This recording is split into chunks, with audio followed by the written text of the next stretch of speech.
So hello, everyone, and welcome to LMU's Business Insights webinar series. My name is Nola Wanta, and I'm the Senior Director of Business Development and Strategy for the College of Business Administration. As we transition to our post-pandemic life, we hope to provide you insights to lead and see the world in a new perspective. For those of you who have not joined us before, our LMU Business Insights webinar series is aligned with our mission to advance knowledge and develop business leaders with moral courage and creative confidence to be a force for good in the business and global community. Before we get started, I'd like to quickly go over some of our webinar guidelines for tonight.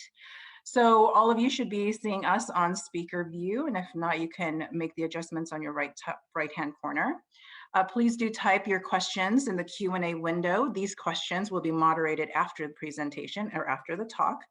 Use the chat window to post your thoughts and insights or comments only, please. Please do use the Q&A for your questions. Also, in the Q&A box, you're able to upvote questions that you would like asked of our speaker for tonight. And as a friendly reminder that this webinar is being recorded and will be available after the presentation. So with that, today we are very excited to launch our Leadership in the C-Suite series. Business leaders today are not only challenged by uncertainty, but also the general management of the intersection of social issues, technology, environment, economics, and politics. We will be bringing C-level executives to speak with our very own LMU College of Business Administration leader, our very own leader, Dean Dayle Smith, where they will discuss how these amazing humans are leading and managing during these unprecedented times. Today, we will bring you William Hornbuckle, CEO and President of MGM Resorts International, a wonderful testament to the leadership in an industry highly impacted by the pandemic.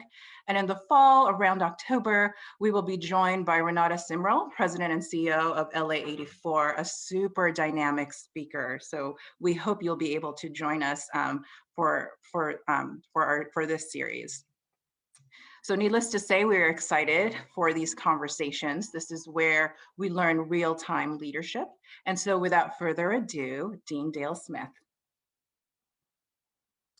Thank you, Nola.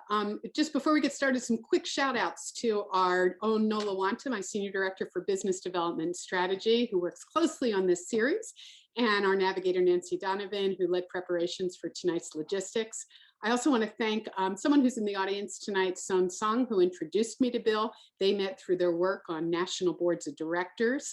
And finally, a special shout out to the hospitality program at University of San Francisco. A number of their students and a former colleague of mine, Michelle Millar, they're in the audience tonight, and I know that they were looking forward to hearing from our first C-suite leader. So I am so excited to sit down with Bill today, who talk about a career getting started at one of the most interesting times. Last July, mid-pandemic, he was elected by the board of directors to become the CEO and president. He had been acting CEO since March 2020. And if you recall, that was at the start of this pandemic. His CV, impressive to say the least. And while he's an alum of University of Nevada in Las Vegas, he's still a lion lover with us tonight. As you all probably are familiar with the MGM logo of the lion. And of course, here at LMU, we fondly recall Iggy. Some of Bill's accomplishments: he's the executive director and board chair of MGM China Holdings with operations and resorts in Macau, chairman of the board of directors of City Center JV Board, a joint venture with Dubai World, a member of the Las Vegas Stadium Authority Board of Directors, that's a Go Golden Knights, chief marketing officer of MGM Resorts International. He was president and chief operating officer of Mandalay Bay Resort and Casino. He was president and chief operating officer of MGM Resorts International Europe. He worked on the development of the company's gaming operations in the UK. He was president and chief operating officer of MGM Grand Las Vegas and the chief operating officer and president for Caesars. And a majority of his career was spent with Mirage Resorts in various senior management positions. As president, a chief operating officer, he's done marketing, he served on so many boards. In addition, he's also on the board of trustees for the 3 Square Food Bank, a founder of the Bank of George, which is a local banking institution in his community. And he served on the boards of UNLV Foundation and the Andre Agassi Foundation. And he also served as a board member of the Las Vegas Convention and Visitors Authority. So with great pleasure and on behalf of the College of Business Administration, Bill, welcome. Thank you, Daryl. I seem very old suddenly. That's a lot of history, but thank you. Well, it's a funny thing. As I was reviewing all of the different positions that you've held, I mean, clearly you've had great success in your career on your pathway to taking these positions from, chief marketing officer, chief operating officer, eventually president in a number of roles. So 2 quick questions. One, how did you choose hospitality and entertainment? What drove you to that? And secondly, what do you attribute to your career success? That's an impressive path. Answer the first one. It kind of found me. I was, frankly and candidly, and for all of the students on this line, don't listen to this. I was not the best of students. I ended up at a small community college and got lucky. I had spent some time the summer before working in a small hotel as a night auditor, and I lived in Connecticut. I grew up in New England, former Air Force brat. And I found it interesting, and particularly in a small hotel, I was literally the security officer, the night auditor, the janitor, the everything. And I found the business interesting. And in the local community college, they had a program around hospitality. As fate would have it, I took it. I enjoyed it. I began working in the industry. And even more fate, the instructor I had, his college roommate was the dean at the University of Nevada, Las Vegas for the hotel school. And so, I had expressed a real desire to want to do more than what I was doing. And he said, go west, literally the infamous go west, young man. And I did. I ended up transferring with 2 other friends in the summer of '77. I remember it vividly. It was 112 degrees when I landed here. And, I was like, where have I landed? Coming from Connecticut, it felt like Mars. And, it was a completely different town, a completely different community then. But I love the industry. I felt passionate about it. And if there's any single message I would deliver today, it is about passion. In what excelled and where I was. Look, I hit this town at a very interesting time. Literally, the town had been rid of the mafia not but 2 or 3 years earlier. Corporate America had showed up with Hilton Hotels and some other hotels. I got fortunate again. I got to work at the Flamingo Hilton. I started as a busboy and et cetera. But Hilton was a real company, obviously, real organization. It began to get into the gaming industry. And so I got a great grassroots, and I decided to stay. But I decided to stay in an environment where most of our college grads, the students that I grew up with, were going off to Sheraton and Marriott and other places around the country and around the globe. But I stuck it out here. I saw promise. I enjoyed the environment. Frankly, I enjoyed the excitement of entertainment around gaming and little entertainment, but it was a small community. I mean, it was 300,000 people. Today, we're about 2.3 million people. We had 8 million visitors then. In 19, we had 46 million visitors. And so the growth that's happened here has been pretty incredible. And I got to get in early enough to enjoy that ride. Right. And just perseverance and hard work kept me going. And I think of anything, it's just about get into something you are passionate about. I know you've heard it and you'll continue to hear it. It doesn't become work then. Yeah. And particularly in the service industry, this was I'm doing this 43 years. I'm still doing 6 days a week. It's not always the ultimate lifestyle. It's not always the ultimate job, but if you accept it as a lifestyle and you're passionate about it, it becomes just that. It becomes who and what you are in terms of a professional career, and it becomes a lifestyle. So what were the experiences within that lifestyle, within that sector, that really enabled you to learn so many different dimensions of the business that then created this pathway to the executive ranks? I think quickly understanding the business that we were in, which was the service business. I grew up in the front of the house. I grew up wanting to please just in general nature. And so first it was customers, then it was ultimately bosses and corporate. But the ability to want to stay focused on that and do that, to be diligent. And look, it took a long time. I've had a lot of senior titles, but the first 20 years of my career, I did not. And so, I spent a great deal of time and diligence really learning the business from a grassroots perspective. I was fortunate enough to do that. And although there was brighter people, I think I had the intelligence to say, well, that's great. I'm going to surround myself with the brightest people I can find, and it will lift me. And more smart people making decisions versus a sole mandate is going to end up with a better process. And there were some key tenets of management style, I think, over time that positioned me as a leader who was prepared to listen, prepared to engage, and ultimately, be compassionate. Because again, not an easy industry, particularly back in the 80s. I mean, the good news, we were deluged with business, so much so we couldn't always handle it. And so, there was trials and tribulations, but the ability to stay focused on people and keep them motivated and passionate about it in a difficult environment, I think was the reason I was continually promoted. Because, there's as much emotional intelligence in this business as there is pure intelligence. And particularly early on, when you're leading a service organization, your ability to have, first a dozen and then a couple dozen and then hundreds and ultimately thousands of people want to work for you was the thing that continued to compel my career. Not that Bill was the smartest guy, not that Bill even worked the hardest, but I'll tell you one thing, we want to work for him to end up at that same place that he wants to end up at. And so being able inspired vision. Yeah. So I think, those are a couple of the key cornerstones of an early success that helped me continue quickly. And again, in the 70s and 80s, there just wasn't a lot of competition. In today's environment, we have hired the last 6 years, 52 MBA grads in all kinds of places. I wouldn't have cut mustard back then, candidly, because the level of talent we've now been able to bring into the organization and background and backdrop has been significant, and we're the better for it because, these are large scale, very sophisticated businesses now.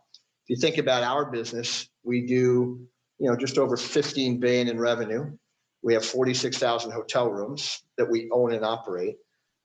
We're the third largest entertainment provider in the world. We sold 9 million tickets in 2019.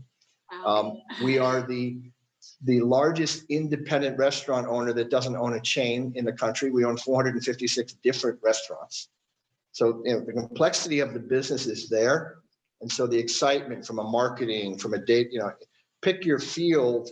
And we've got such a complexity of business that people get excited and motivated to want to come and participate. And so the bar is high. The people who participate at the entry levels are very motivated, and it's all good for us. And there's a ladder. It sounds like you and I, when we met earlier, talked a little bit about an MBA rotational program and the kinds of qualities and traits that you look for in our students. Maybe you could share just a few things about that, because I don't think this is a sector, maybe our students might not normally think about. And we literally have in any one of our buildings, but across the company, I think I looked at this the other day for something. We have 435 job codes, 435.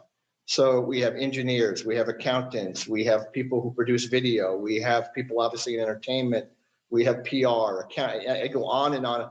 If we have lawyers, we literally, there's not much we don't touch. We don't manufacture things, but we create things. We create these buildings. We have architects, we have designers.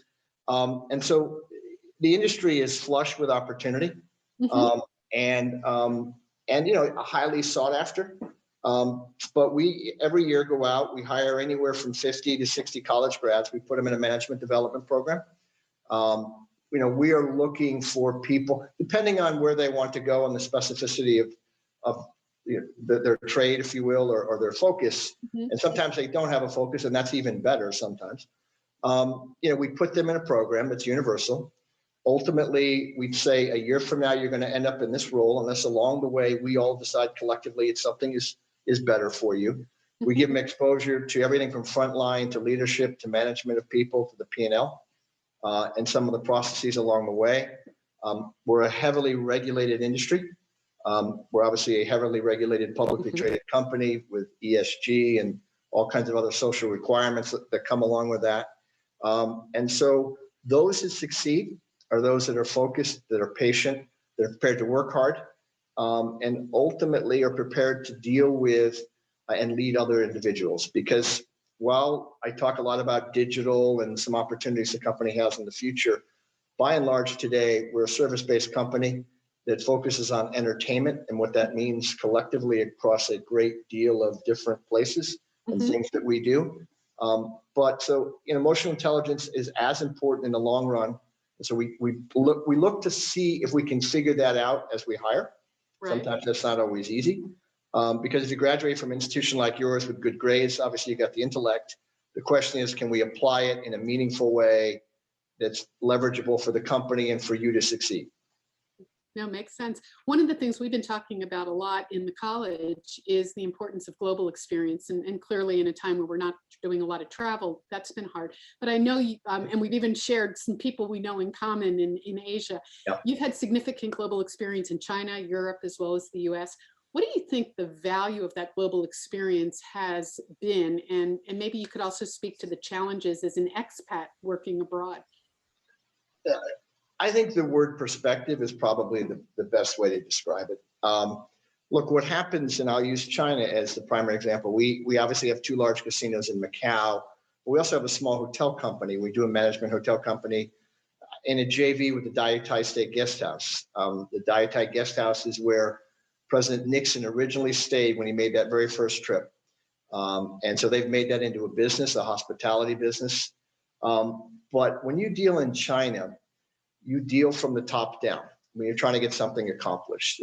And interestingly, yes doesn't always mean yes. You've got to come back and make sure there's clarity of understanding.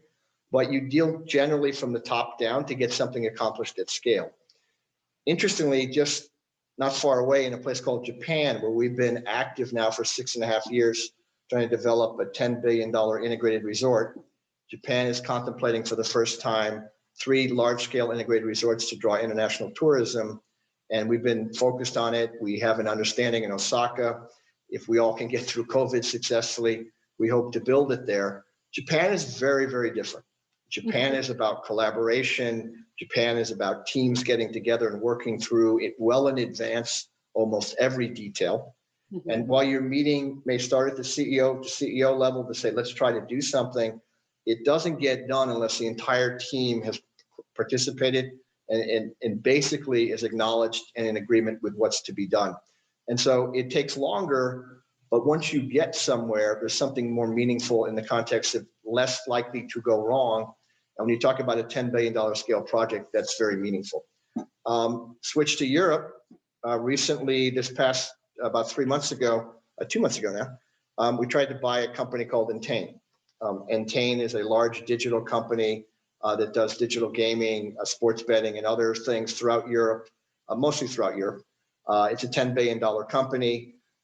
We were seeking, because it's our JV partner in BetMGM, which is our digital sports betting product here in the US.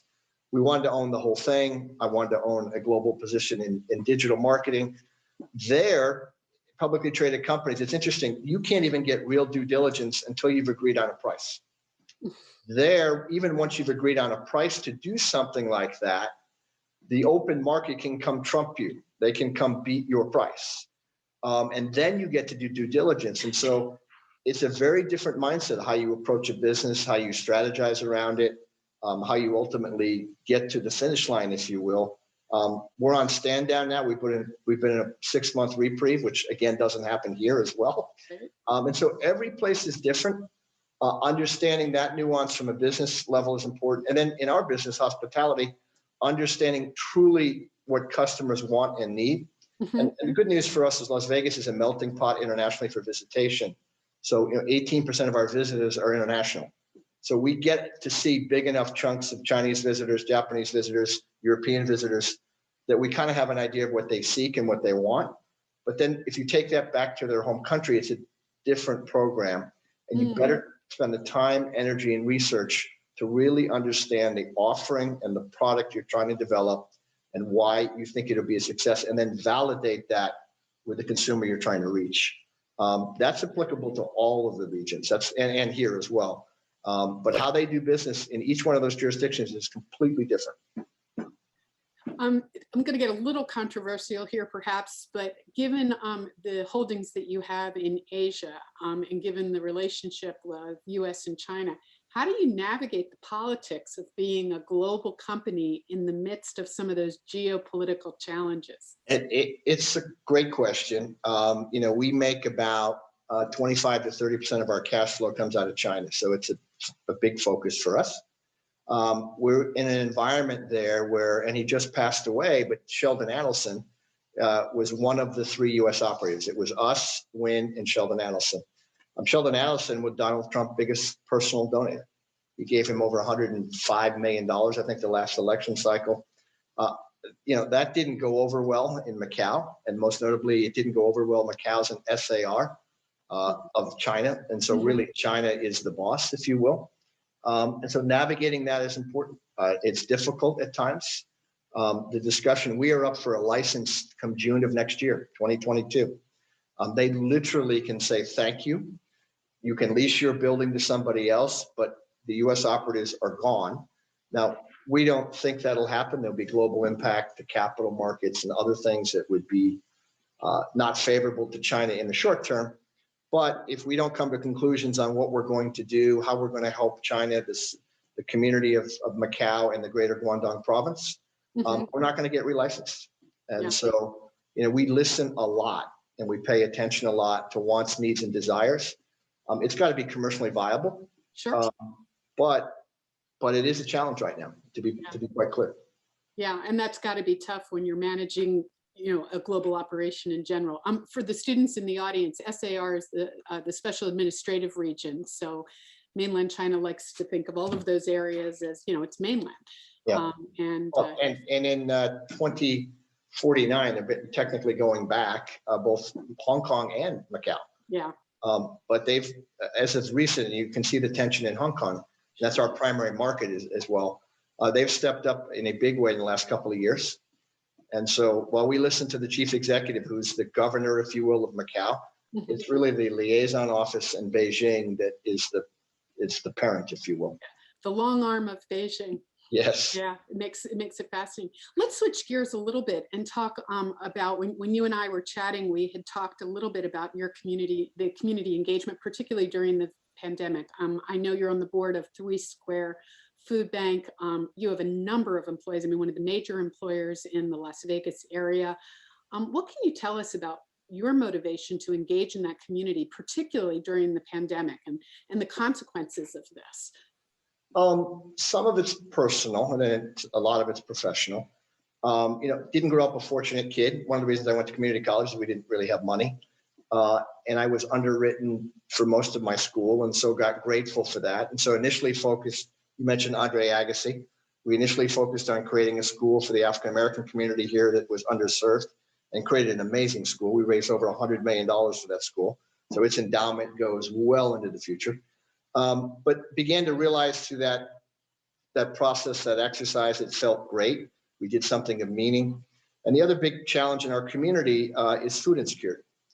And so at the time, we got our then founder, Kirk Kerkorian, one of the original owners, by the way, of MGM Studios. He owned it 3 times. He also owned MGM Grand, the original hotel that our company was founded from. And he gave a large donation to create a food bank called 3 Square. And so I've been with that since inception. We literally have eradicated about 60% of the food insecurity here in Southern Nevada. It's done an amazing job.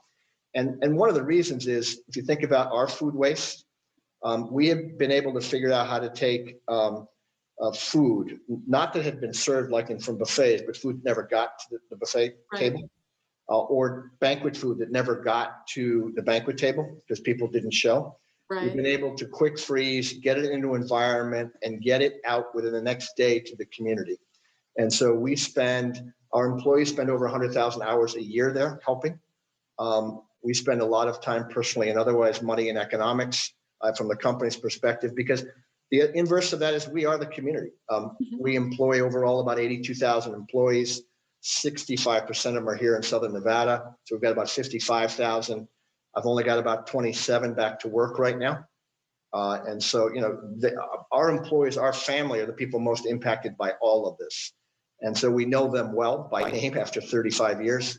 And so being able to help through the local food banks and ultimately pushing the food into whether it's Catholic charities or wherever it ends up going is meaningful. And we like to think in big buckets and focus on big things that make a difference. So our company's been focused on education and on food. And for this community, 2 vast needs, and particularly on the food, I think we're making a difference. So it's rewarding. So in 2019, your company announced it was focused on what matters, embracing humanity and protecting the planet, a real vision for social impact and sustainability. And the very next year, you were named one of Fortune 2020 companies most admired in the sector. What led to that vision, and how you and I talked a little bit about what you're doing for all of the employees that were furloughed. How does that all play into your culture and leadership? Look, human cap, we're in the service business again, and forgetting the whole digital aspiration, it's driven by people. It's driven by people who have needs and who ultimately, we're a minority majority employer. 63 or 4% of our staff at any given moment is minority. We focused literally starting 20 years ago. We're very fortunate. We brought on board, but I guess she's hired, Secretary Herman, the former labor secretary for President Clinton.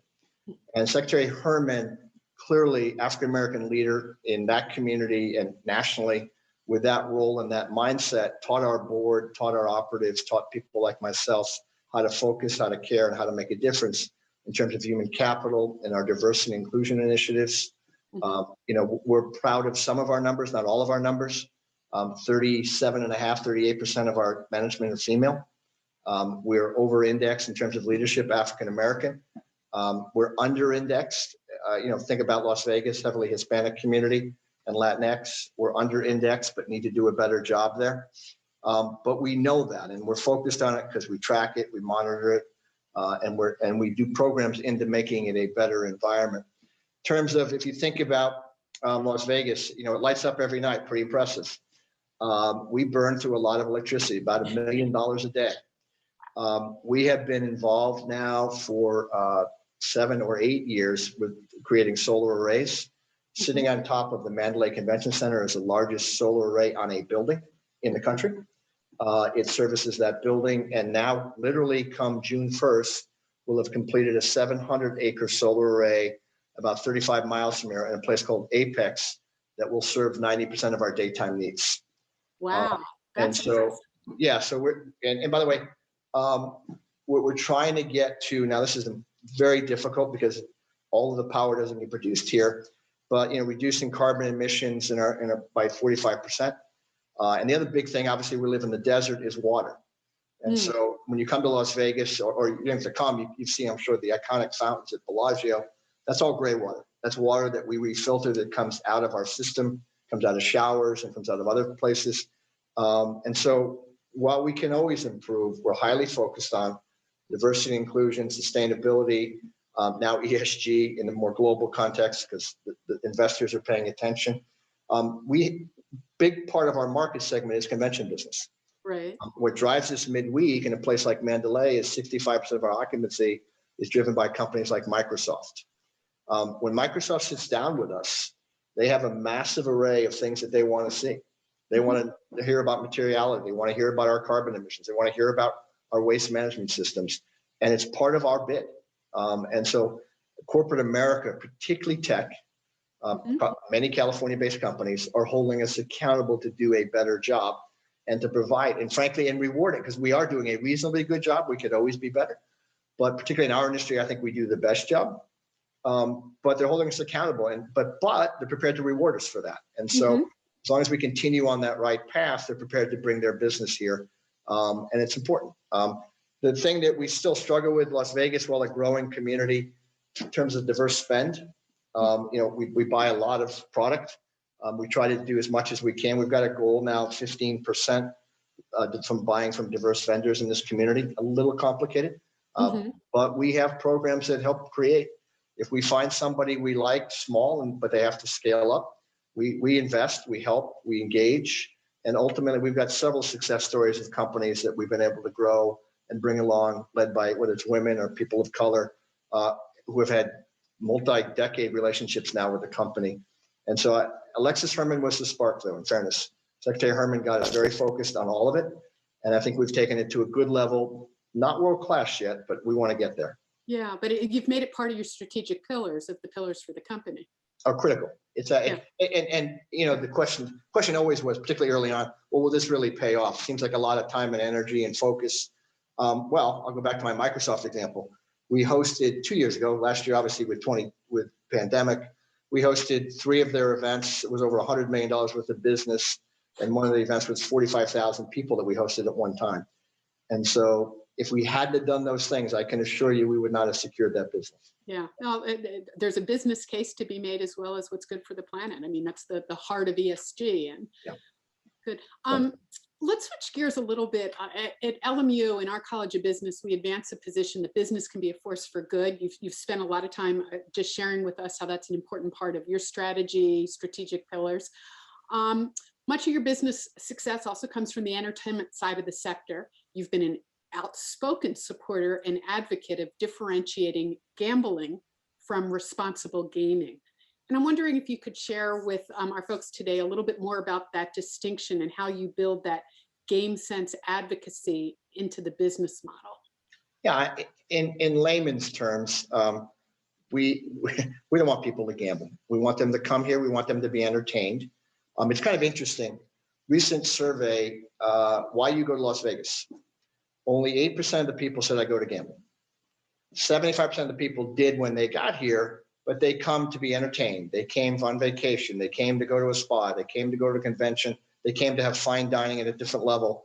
They came to retail. They came to explore. The notion of gambling as their core reason to come, recognizing it's here and recognizing they do it, was not why they came. Mm-hmm. So we get on average here, it's a little different in our regional casinos. The average visitation for Las Vegas is 1.3 times a year. Mm-hmm. The average stay is 3 nights. And so, gaming as it relates to brick and mortar integrated resort environment and abusive gaming is not as great a challenge as you might think on its surface. Now, when you get to regional casinos where people can go every night because it's down the street, or more invasive, when I talk about digital gaming, and that really means on your telephone, a lot of protocol has to go into that.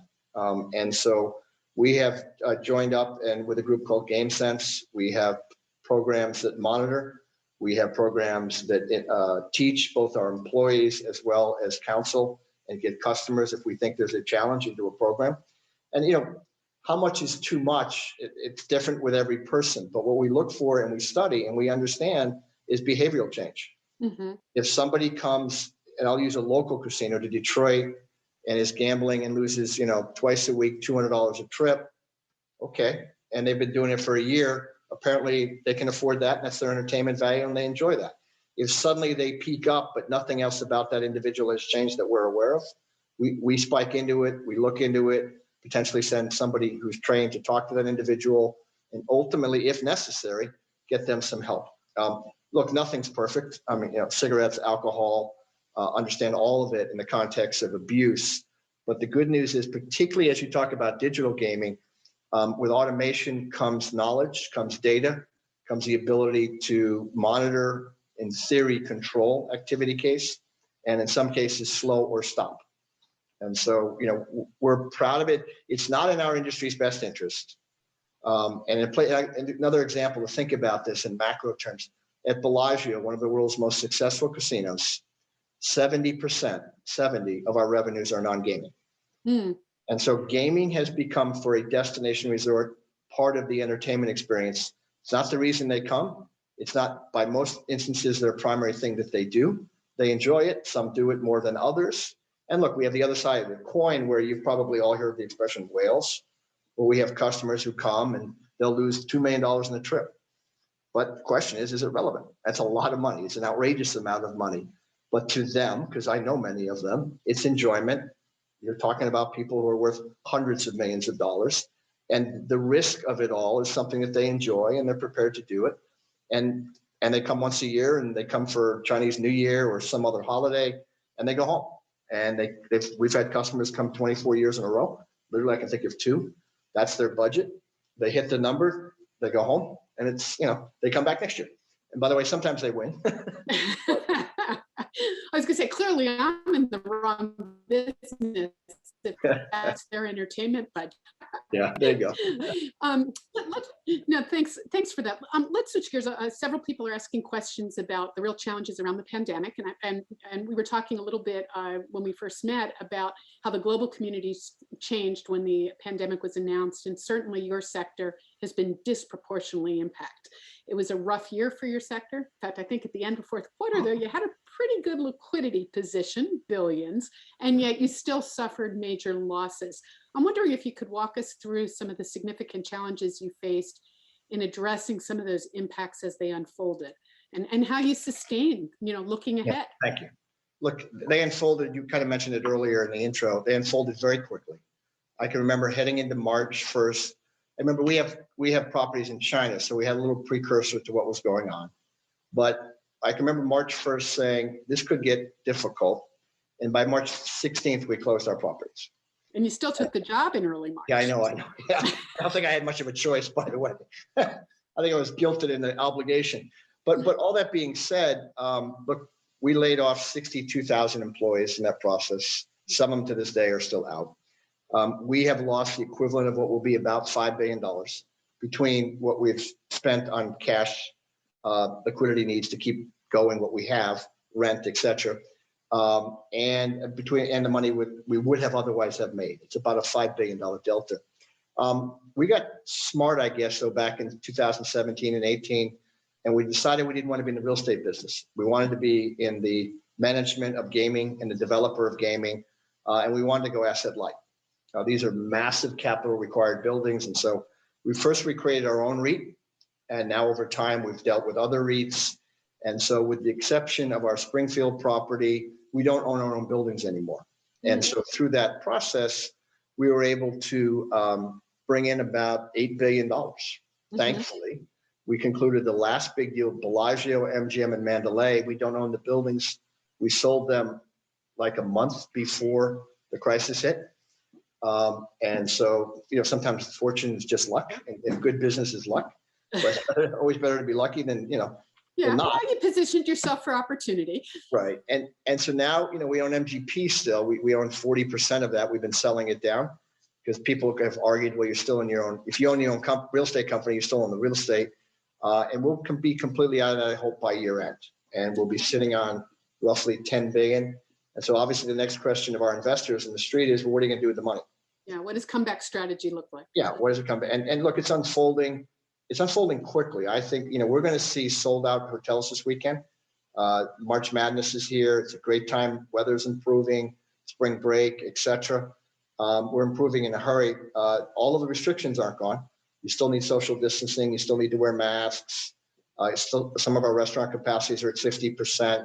So the experience isn't quite the same, but there's so much pent up demand for people who just want to get out. That we're benefiting. And I think in the next 90 days, starting next Tuesday, we get a program set up here with the county. We're going to have people on site giving shots to our employees. Casino workers have been put in the front line of the economy. And so we're structured in such a way, we can probably do 15 to 20,000 employees in a week if I can get the shots. And so we're going to, go through that in a hurry. Now you're in the supply chain business. Exactly. And so, one thing we know how to do is scale. Absolutely.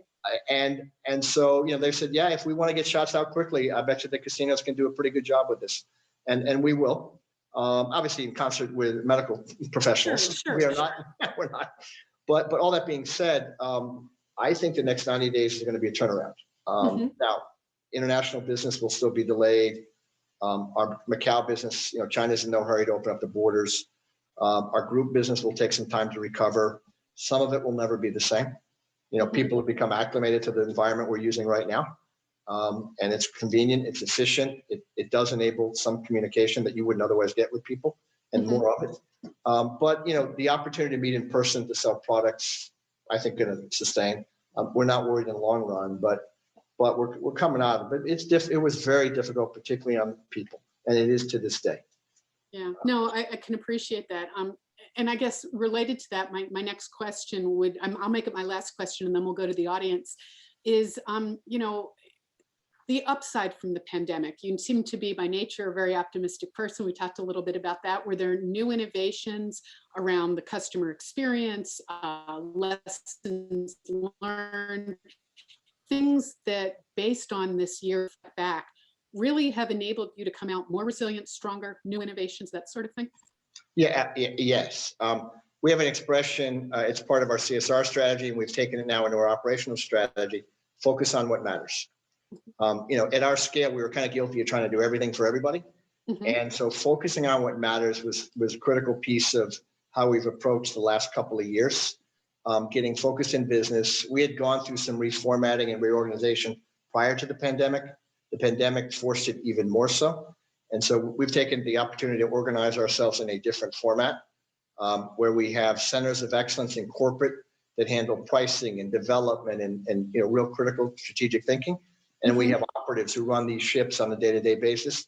And we about customer service and volumes and costs and revenue structures for that day. So we've restructured ourselves. We've taken advantage of that, and it's going to provide a yield. We've also learned it's kind of interesting. When you've taken away amenities, you find out what's important and what isn't important to people. And particularly in places like Springfield, Massachusetts, we've made more money through the pandemic than we were making when we were open full scale. It's kind of the irony of that is kind of ridiculous, but we didn't have a lot of food service. We didn't have a lot of any service other than the gaming was open. You could stay in a hotel room, but it was modified. And then the other thing we leaned into heavily was digital. Mm-hmm. We all talked about, wouldn't it be nice if you think about Bellagio, it's a 5-star hotel, 4,000 rooms. So on a Friday afternoon, you could walk in the lobby and see 200 people waiting to check in.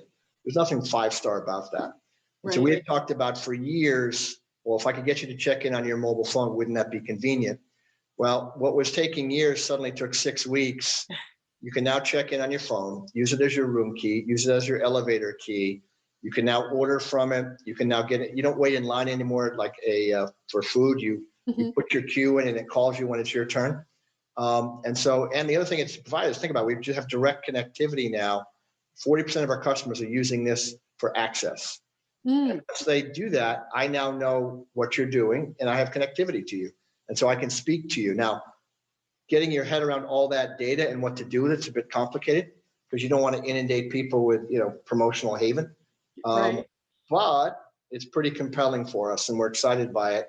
And now we've gotten this device into servers' hands and guest room attendants' hands and, trying to understand when someone's in a room and not in a room, when to bug them and not bug them. And so digitally, we've come a very long way in a quick hurry. Yeah, it sounds like the technology strategy has really changed. Yeah, it has for the industry, but I think a lot of folks were forced into it, but particularly at our scale, it just reaps such benefits at our scale. So let me go to the audience questions now. We have a number of questions here. The first person asks, being a CEO now, this last year since you walked into that position, what's the biggest takeaway for you? The biggest takeaway, reflecting on this last year.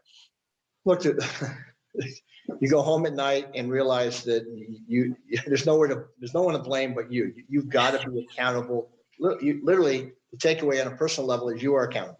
You are accountable for everything, and so understanding that. And frankly, the other thing is understanding how to nurture your board. And, obviously, I'd been in the boardroom for a long time. I'd served on boards, but having to be the guy nurturing the board. Boards can be, have a lot of demands, have a lot of vested interests. And so that takes maybe 20, 25% of your time. And some of it's productive and very good, and some of it's a lot of nurturing. And so that's the other eye-opening thing, I think. And then recognizing how you stand. Like, for example, it matters when the whole Black Lives Matter thing happened. We were out quickly with a statement. And it mattered. It mattered to our employees. It mattered to people who wanted to hear that message from us. Obviously, there's two sides to every story. You can imagine that I also got some mail that wasn't great. And so we're a publicly traded company, and we appeal to millions of people. We got to continue on that mindset. But there are points where you have to make a call. When Joe Biden got elected, and by the way, truth be told, I had been a historic Republican, but it was a congratulatory note from the company, from me about democracy, blah, blah, blah. Again, right thing to say and do, you probably wouldn't be surprised in today's world, but the mail that comes in. So you have to pick your moment. You have to understand your voice, but know that in this role, your voice gets heard, particularly in a state like Nevada. I mean, we're the largest taxpayer, we're the largest employer. And it's an awesome responsibility, but it's a large responsibility. And when you go home at night, you go, it's your responsibility. But I sense that you weren't just doing it for political expediency. And based on your background and the values that drive the company, I sense that it meant more than that. It did. Yeah, things are and were out of control. Hopefully things calm down. And it meant a lot. The whole thing was just, it meant a lot. It meant a lot to our employees. It meant a lot to many of our customers, not all of our customers, in both instances. And there are other instances, but you have to pick a moment. It can't be every moment. You can't become a political monster as a CEO of a publicly traded company. It does not work well. Mm-hmm. But you have to stand for something, and you have to have your employees know you stand for it, and ultimately your customers know you stand for it. One of our students is asking, how has COVID changed your future plans in terms of expansion? And I'm going to add this to another question that came out, in expansion of hotels and restaurants, and also the online gaming and betting. I'll answer it inverse. So what's happened digitally is, as people have been home, and it's not just unique to our industry, e-commerce has boomed. We're now in 13 states, we think heading into 20. As states want and need revenue, it's a relatively quick and simple place. Not just simple, it's a relatively quick place to go, I will say that. And so we now have we opened up 4 states in 7 weeks. So we're there, we're ready, we can go. We have great product. In Michigan of note, where we have a presence already. It's massively accretive to the company. And so, the expansion of that's important to us. Mm-hmm. So much so that now we want to do it globally. And so so I want to diversify. We're so Las Vegas centric that when something bad happens, think 9/11, think our horrific incident here on 10/1, think the demise of the economy in 8, 9, 10, 11, we were crushed. And so our company's had massive spikes. We've been in the last 10 years at $100 a share, and we've been at $2, $1.98 a share. Mm-hmm. And so that I want to even that out. So diversification of geography, Asia, diversification of revenue, digital versus brick and mortar is really the 2 answers. We'll be judicious about where we go. Right. These things, A, aren't wanted everywhere. B, you can't build them everywhere. You need the right economic environment. You need the right political environment. And frankly, at our scale, you need the right brand. You need to be able to build one big enough that isn't a casino. We don't build casinos. We build integrated resorts that have much more to offer. Not every place can accommodate those. Mm-hmm. But yeah, no, that makes sense. But there's places like Texas, Florida, Georgia, Japan, all of interest to us. So another, and I think we talked a little bit about this in our earlier conversation, but one attendee asks, how are you driving the advancement of leaders in your organization, particularly for women and people of color? And I know that you look at diversification, so I'm just curious as to, I guess the person is asking, what are the specific advancement strategies? We from mid-level management on up, we have some very structured and great programs. We have a program called Accelerate. We've identified 70 directors and above into a program where they're nurtured for the better part of 14 months. A lot of it's personalization around their wants, needs, and desires. A lot of it's around the company's wants, needs, and desires. We have programmatic programming, guest speakers. They do a lot of exercises in their own chosen field. We have them work on projects for the company together. Mm-hmm. As we digitize, we're thinking about, what is the product that customers really want and why? So we've got part of that group doing those kinds of programs. And so we have a lot of organized programs around getting management to the next level. Yeah. Diversity is key to the part of that equation of who goes into those programs and why. Frankly, that's where but I have to head it, push the agenda of it has to be a diverse audience. And so, we have some criteria around who goes in and why. Mm-hmm. And then we have, as you go up the ladder, more personalized programs around sitting down with individuals.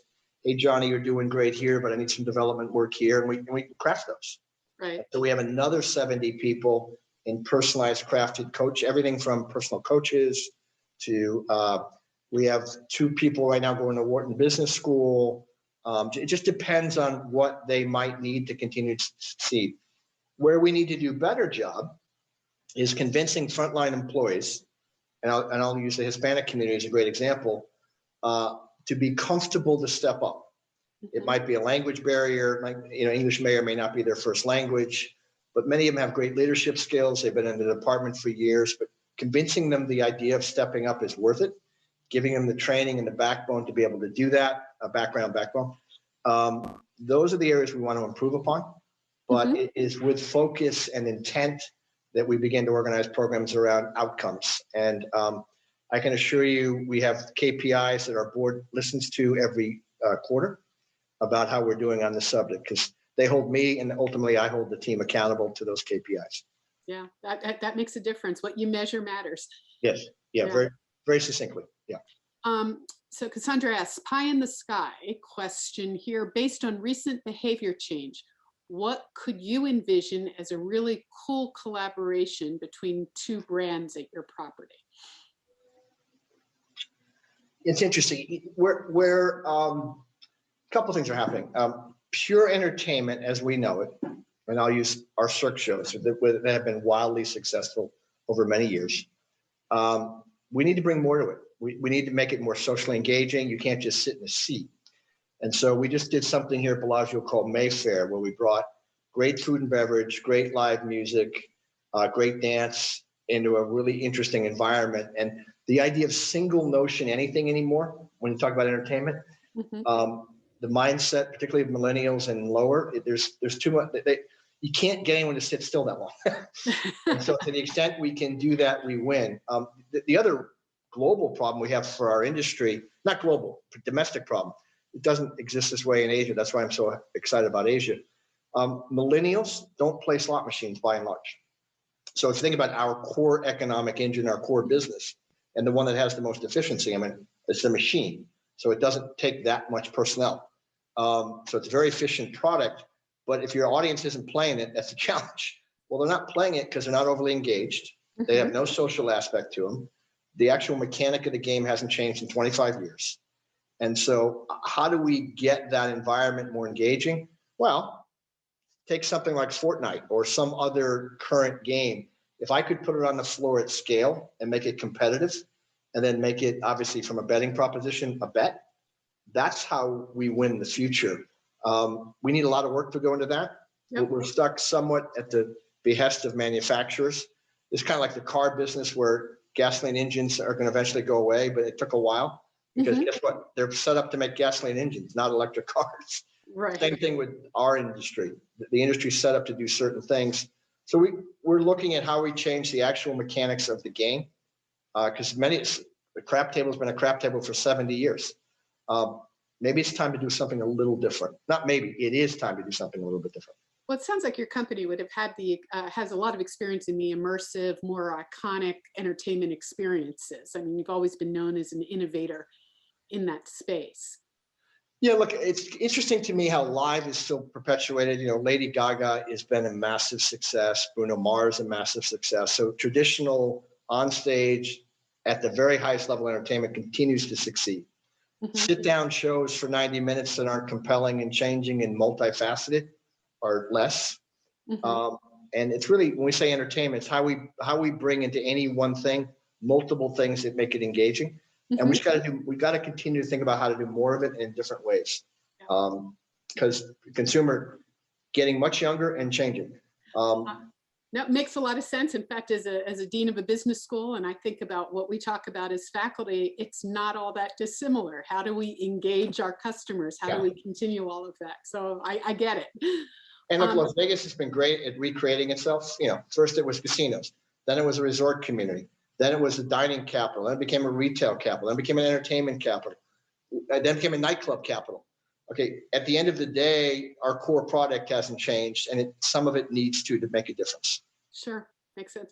So one of our students asked, how do you handle occasional mistakes and misfires by those who report to you? Depends on the incident. Through coaching, through direct. I mean, let's talk about it. Immediacy is one key. Don't wait like a year and say, by the way, last January, now I'm giving you your evaluation. This happened. It shouldn't have happened. You should have done this differently. It's the immediacy of response. It's the directness of response. it's the collaboration of, let's talk about how we can help not make that happen again.